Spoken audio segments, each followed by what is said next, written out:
મિત્રો સ્વાગત છે તમારું ફરીવાર આરસીએમ ગુજરાતની યુટ્યુબ ચેનલમાં। ગુજરાતમાં ભારે વરસાદની આગાહી। આ બે વરસાદી સિસ્ટમ સક્રિય થતાં રાજ્યમાં વરસાદની સંભાવના છે। જી હા મિત્રો, રાજ્યના હવામાન વિભાગ દ્વારા 48 કલાક બાદ દક્ષિણ ગુજરાતમાં ભારે વરસાદની આગાહી કરવામાં આવી છે। વાત કરીએ તો હવામાન વિભાગ અનુસાર બે વરસાદી સિસ્ટમ સક્રિય થતાં રાજ્યમાં 1 ઓક્ટોબર સુધી વરસાદની સંભાવના છે।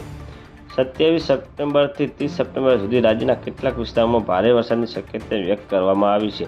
જી હા મિત્રો, ભારે વરસાદને લઈને યલો એલર્ટ જાહેર કરવામાં આવ્યું છે। વાત કરીએ તો સૌરાષ્ટ્ર અને કચ્છમાં પણ ભારે વરસાદની શક્યતા છે।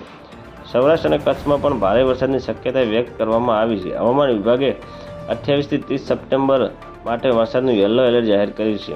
ગાજવીજ સાથે વરસાદ વરસી શકે છે। કચ્છ અને તેની આસપાસના વિસ્તારોમાં અપર એર સાયક્લોનિક સર્ક્યુલેશન સર્જાયું છે। આ કારણે રાજ્યના અનેક જિલ્લાઓમાં વરસાદની આગાહી કરવામાં આવી છે। વાત કરીએ તો માછીમારો માટે પણ એલર્ટ જાહેર કરાયું છે। હવામાન વિભાગની આગાહી અનુસાર દક્ષિણ ગુજરાતના અનેક જિલ્લાઓમાં ભારે વરસાદનું અનુમાન છે।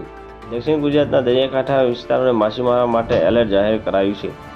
27 થી 29 સપ્ટેમ્બર સુધી ભારે વરસાદને દરિયા ન ખેડવાનું પણ સૂચના આપવામાં આવી છે। વાત કરીએ તો ઉત્તર ગુજરાતના તટીય વિસ્તારોમાં 2 દિવસ માટે એલર્ટ જાહેર કરવામાં આવ્યું છે। તો મિત્રો, ન્યૂઝની સતત જાણકારી મેળવવા માટે અમારી ચેનલને લાઇક, શેર અને સબસ્ક્રાઇબ કરી લેજો। ધન્યવાદ। જય હિન્દ।